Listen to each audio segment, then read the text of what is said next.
نحمده ونستعينه ونستغفره ونؤمن به ونتوكل عليه ونعوذ بالله من شرور أنفسنا ومن سيئات أعمالنا من يهده الله فلا مضل له ومن يضلله فلا هادي له ونشهد أن لا إله إلا الله وحده لا شريك له ونشهد أن محمدا عبده ورسوله صلى الله عليه وعلى آله وأصحابه وسلم. أما بعد فأعوذ بالله من الشيطان الرجيم. بسم الله الرحمن الرحيم. يا أيها الذين آمنوا اجتنبوا كثيرا من الظن إن بعض الظن إثم ولا تجسسوا ولا يغتب بعضكم بعضا أيحب أحدكم أن يأكل لحم أخيه ميتا فكرهتموه واتقوا الله إن الله شديد العقاب. صدق الله العلي العظيم. قال النبي صلى الله عليه وسلم إياكم والظن فإن الظن أكذب الحديث.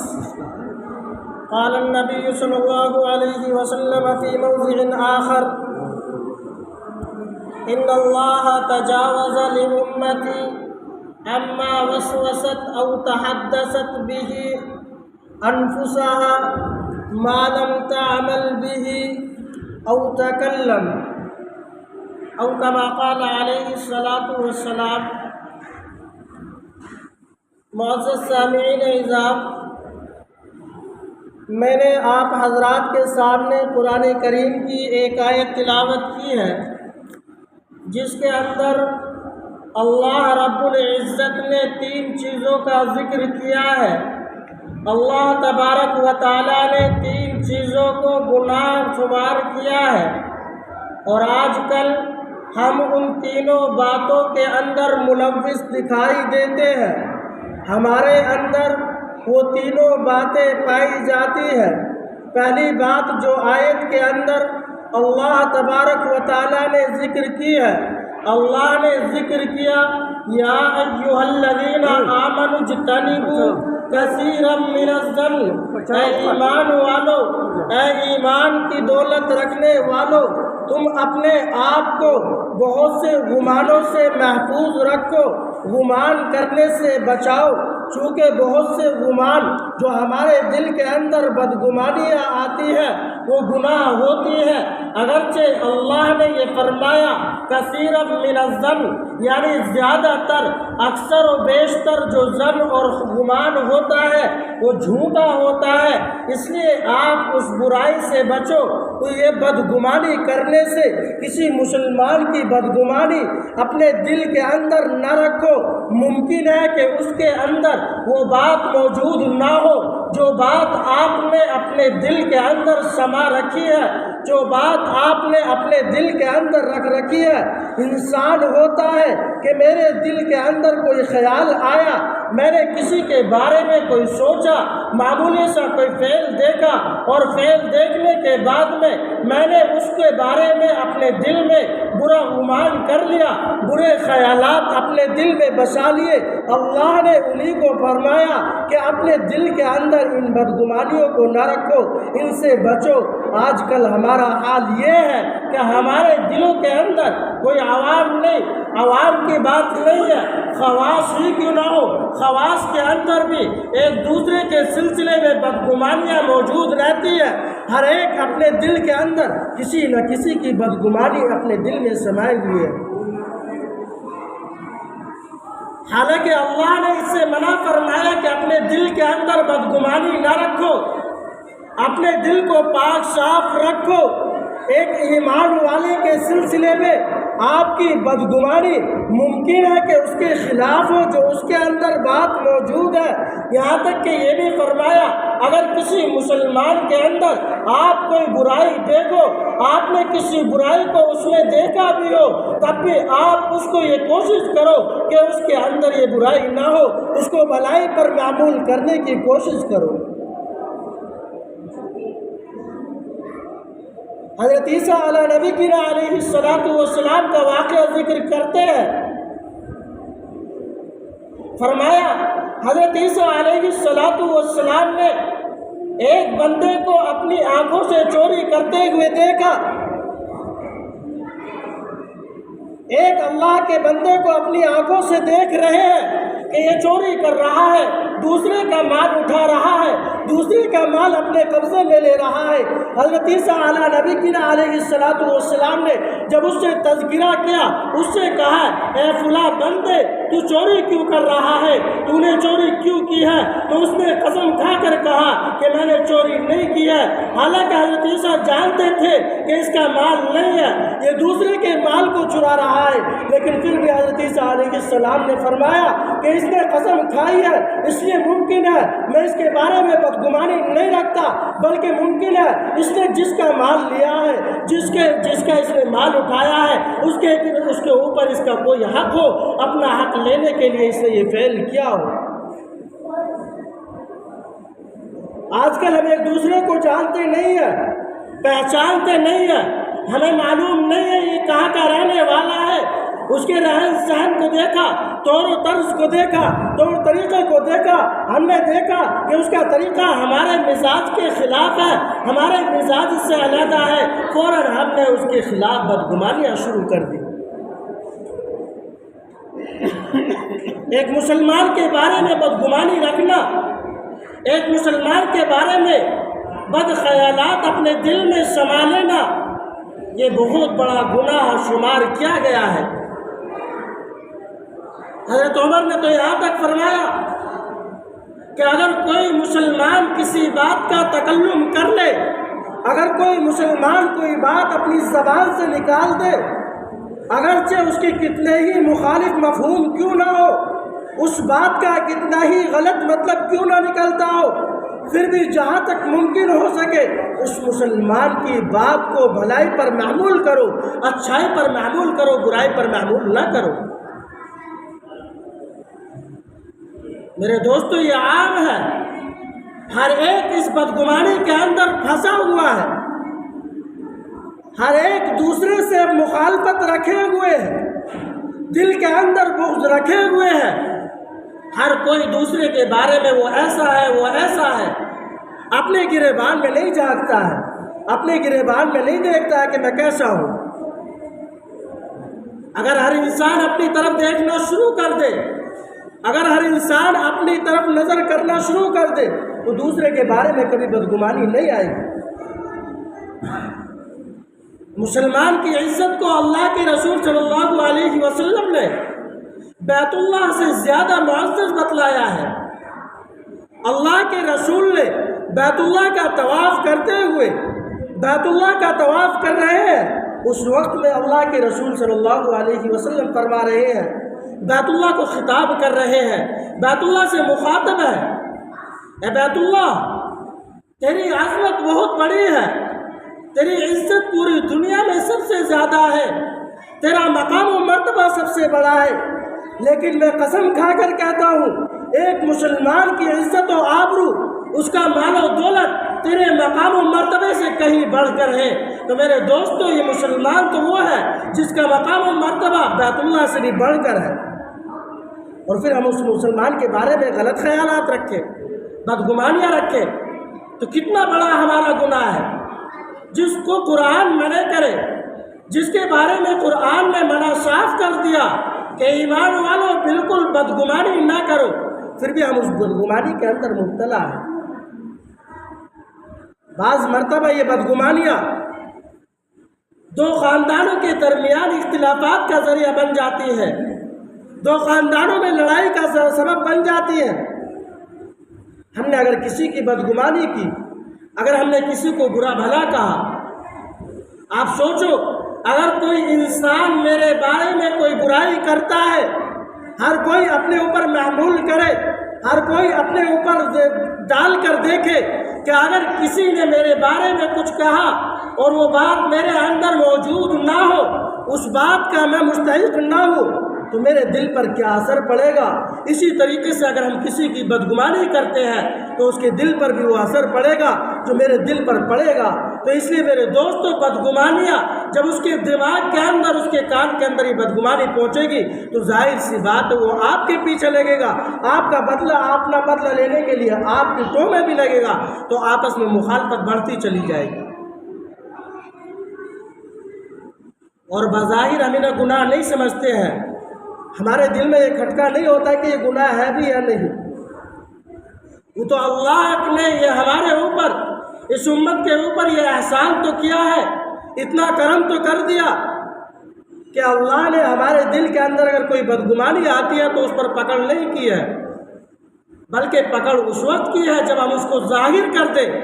عمل کے ذریعے یا زبان کے ذریعے اس کو ظاہر کر دیں، اس وقت ہماری پکڑ ہوتی ہے۔ اللہ کے نبی نے حدیث میں بھی یہی فرمایا، ایاکم والظن فإن الظن اکذب الحدیث، اگر باتوں میں سب سے جھوٹی بات ہے تو وہ بدگمانی ہے، بدگمانی کو سب سے زیادہ جھوٹی بات قرار دیا ہے۔ اس لیے میرے دوستو اس کا خیال رکھا جائے، یہ ایسی باتیں ہوتی ہیں جو ہمیں معلوم نہیں ہوتا۔ بعض گناہ ایسے ہیں کہ انسان انہیں کھلم کھلا کرتا ہے لیکن اسے پتہ نہیں چلتا کہ میں گناہ میں ملوث بھی ہوں نہیں۔ گھر کے اندر ایک دوسرا گناہ میں ملوث ہو جاتا ہے لیکن ہمیں پتہ نہیں چلتا کہ ہماری وجہ سے کتنے گناہ گار ہو رہے ہیں۔ مثال کے طور پر مرد کا سطر ناف سے لے کر گھٹنے تک کا ہے، اگر اس کے درمیان کا دیکھنا دکھانا اگر میں کسی کو دکھاتا ہوں وہ بھی حرام ہے، اگر کوئی دیکھنے والا ہے وہ بھی حرام کے اندر مبتلا ہے، یہ کبیرہ گناہوں میں شامل ہے، لیکن انسان اس کے اوپر توجہ نہیں دیتا ہے۔ انسان اپنے گھر کے اندر اپنی بیٹی کے سامنے، اپنی ماں کے سامنے، اپنی بہنوں کے سامنے یہ سطر ظاہر کر کے کھڑا رہتا ہے، یہاں تک کہ اپنے گھروں کے اندر نلوں پر نہانے کا رواج ہوتا ہے تو وہاں پر اس کچھے کے اندر نہاتا ہے، اسے یہ معلوم نہیں ہے کہ میں کتنا بڑا گناہ کر رہا ہوں اور کتنے لوگوں کو اس گناہ میں مبتلا کر رہا ہوں۔ اسی طریقے سے یہ بدگمانی بھی ہے، انسان بدگمانی کرتا ہے لیکن اسے پتہ نہیں کہ میں کتنا بڑا گناہ کر رہا ہوں۔ اگر کسی کے اوپر آپ کو یقین ہے کہ اس کے اندر یہ فعل موجود ہے،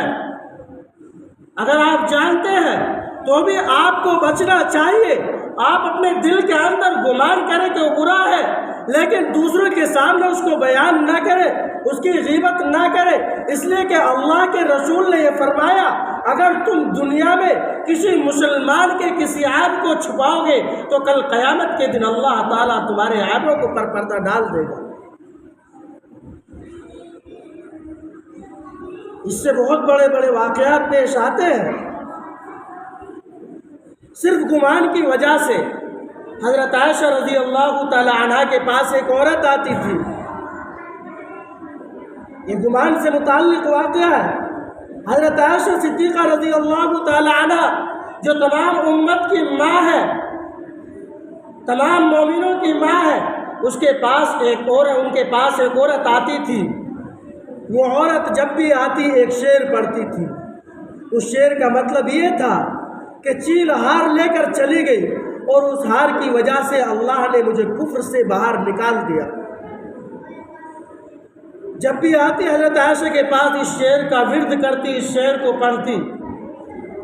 حضرت عائشہ رضی اللہ تعالی عنہ نے ایک مرتبہ معلوم کر لیا، اے فلانی عورت، تو جب بھی میرے دربار میں آتی ہے، میرے پاس تشریف لاتی ہے، تو بار بار یہ شعر پڑھتی ہے، اس شعر کا تذکرہ کرتی ہے، آخر مجھے اس کا پس پشت کیا واقعہ ہے وہ تو بتلا، کیوں میرے سامنے اس شعر کو جب بھی آتی ہے جب بھی دہراتی ہے؟ تو اس میں اپنا واقعہ بیان کیا کہ میں جس بستی میں رہتی تھی اس بستی میں میں سب سے زیادہ غریب تھی، جس بستی کے اندر میرا رہن سہن تھا اس بستی میں میرے اوپر سب سے زیادہ غربت تھی۔ اتفاقی طور پر ایک مالدار گھرانے کی چھوٹی بچی ہار پہن کر نکلی، ہار پہن کر جب نکلی، جب وہ واپس آتی ہے تو اس کے گلے پر ہار نہیں ہوتا ہے، ہار نہ ہونے کی وجہ سے تمام بستی والوں نے میرے اوپر الزام لگا دیا، میرے اوپر بدگمانی کی کہ یہ غریب ہے، اس نے اس ہار کو چرایا ہے، اس لیے مجھے پکڑا اور پکڑنے کے بعد مجھے مارنا پیٹنا شروع کیا، یہاں تک کہ مجھے ننگا کر دیا، لیکن میرے پاس ہار نہیں ملا۔ میری غربت کی وجہ سے میرے بارے میں بدگمانی کی کہ یہ غریب ہے تو اس وجہ سے اس نے یہ ہار چرایا ہوگا، لیکن انہیں میرے پاس ہار نہیں ملا۔ اتفاقی طور پر جو چیل ہار لے کر گئی تھی وہ چیل ہار لا کر ان کے درمیان میں ڈال دیتی ہے۔ ان کے درمیان میں جب ہار ڈالتے ہیں تو جب وہ شرمندہ ہوتے ہیں کہ واقعی ہم نے ایک بے قصور عورت پر ظلم کیا ہے، ہار اس نے نہیں چرایا تھا، تو اس عورت نے کہا جب میرے اوپر یہ مار پڑی، جب میرے بارے میں یہ بدگمانی ہوئی تو مجھے تمام گاؤں والوں سے نفرت ہو گئی، اور مجھے پتہ چلا کہ مکے کے اندر نبی کریم صلی اللہ علیہ وسلم کا ظہور ہوا ہے۔ میرے دل میں ایمان کی طلب ہوئی تو میں ایمان قبول کرنے کے لیے آ گئی، اور میں نے ایمان قبول کر لیا تو یہ سارا کھیل کا کیا ہوا وہ ہار کا تھا۔ اگر وہ ہار نہ چیل لے جاتی، اگرچہ میرے اوپر مار پڑی، لیکن اس مار کی وجہ سے اللہ نے مجھے کفر سے ایمان کی طرف لوٹا دیا ہے، تو اگرچہ وہ مار تو پڑی لیکن میں حق کی طرف آ گئی، مجھے تمام گاؤں والوں سے نفرت ہوئی تو میں ایمان میں داخل ہو گئی۔ تو بسا اوقات ہم اپنے نوکروں پر ایسا ظلم کر بیٹھتے ہیں، اگر ہمارے گھر میں کوئی کام کرنے والا ہوتا ہے، اگر ہمارے گھر میں کوئی ملازم ہوتا ہے، اگر کوئی چیز چوری ہو جاتی ہے تو ہم اس پر ٹوٹ پڑتے ہیں، ہمارا گمان یہ کہتا ہے کہ اس نوکر نے چرائی ہوگی، حالانکہ وہ نوکر اس سے بری ہوتا ہے۔ اس لیے میرے دوستو، یہاں تک تو آیا کہ اگر آپ کی کوئی چیز چوری ہو جائے تو بدگمانی نہ کرو، بلکہ اگر آپ کا شک کسی پر ہے تو اس سے پوچھ تاچھ کر سکتے ہو، پوچھ تاچھ ایسی کرو کہ اس کو یہ شک نہ ہو کہ میرے اوپر یقین ہو چلا۔ بسا اوقات اس گمان کی وجہ سے بے قصور لوگ مارے جاتے ہیں، اور جو قصوروار ہوتا ہے وہ بچ جاتا ہے۔ اور بھی ایسے واقعات مل جائیں گے۔ کسی بادشاہ، کوئی وقت کا بادشاہ ہوگا، وزیر اعظم ہوگا، اس نے وہ نہانے کے لیے غسل خانے میں گیا، اس کی گھڑی چوری ہوگی، قیمتی گھڑی تھی، اس نے وہیں سے فون کیا درباریوں کو کہ میری گھڑی قیمتی ہے، وہ چوری ہوئی ہے، اس لیے سب سے تفتیش کی جائے، سب سے پوچھ تاچھ کی جائے۔ وہاں پوچھ تاچھ شروع ہو گئی۔ 1 گھنٹے کے بعد گھڑی وہیں پر رکھی ہوئی ملی، ادھر سے فون آیا کہ گھڑی مل چکی، اب تفتیش کی ضرورت نہیں ہے۔ تو تفتیش کرنے والے نے کہا آپ کی گھڑی مل گئی، یہاں تو 10 جنے اقرار کر چکے ہیں کہ میں نے چوری کی ہے۔ تو کیا بیتتی ہوگی، کس طریقے سے بیتتی ہوگی؟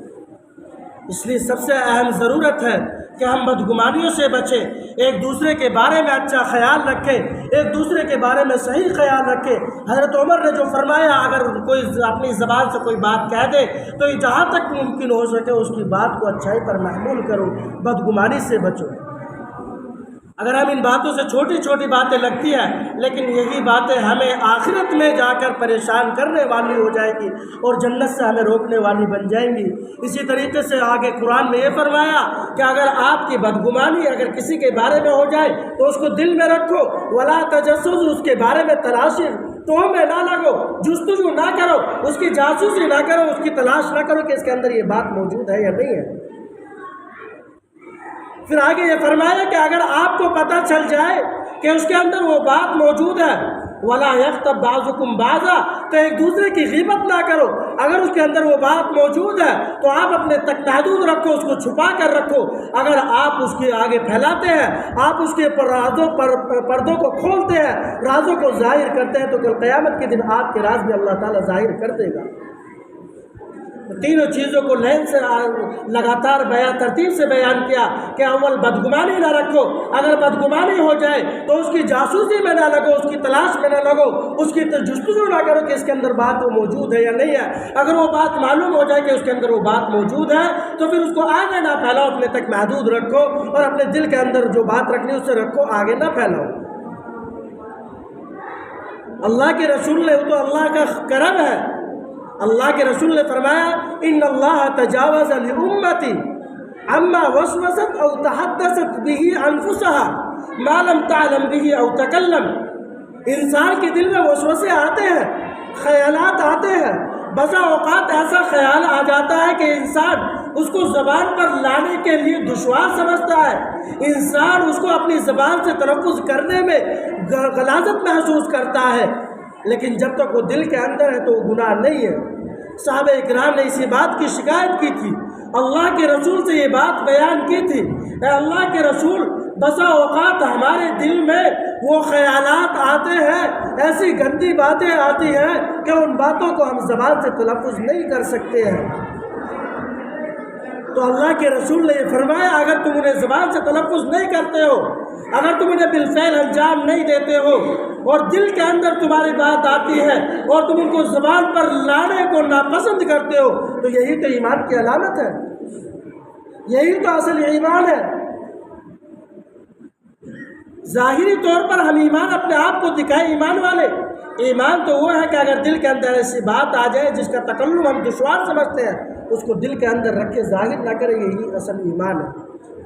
تو میرے دوستو ہمیں ان باتوں سے بچنا چاہیے، ایک دوسرے کی ٹوہ میں نہ لگے، ایک دوسرے کے جاسوسی نہ کرے، ایک دوسرے کے بارے میں برا خیال نہ کرے، ہمیشہ اچھا خیال رکھنا چاہیے، اچھا گمان رکھنا چاہیے۔ اگر ہم کسی کے بارے میں اچھا گمان رکھیں گے تو دوسرے لوگ ہمارے بارے میں اچھا گمان رکھیں گے، چونکہ جیسا ہم دوسرے کے بارے میں گمان رکھتے ہیں تو ہمارے بارے میں بھی ویسے گمان رکھا جائے گا۔ اللہ تبارک و تعالی ہمیں ان جیسی برائیوں سے بچنے کی توفیق عطا فرمائے۔ وآخر دعوانا الحمد للہ رب العالمین۔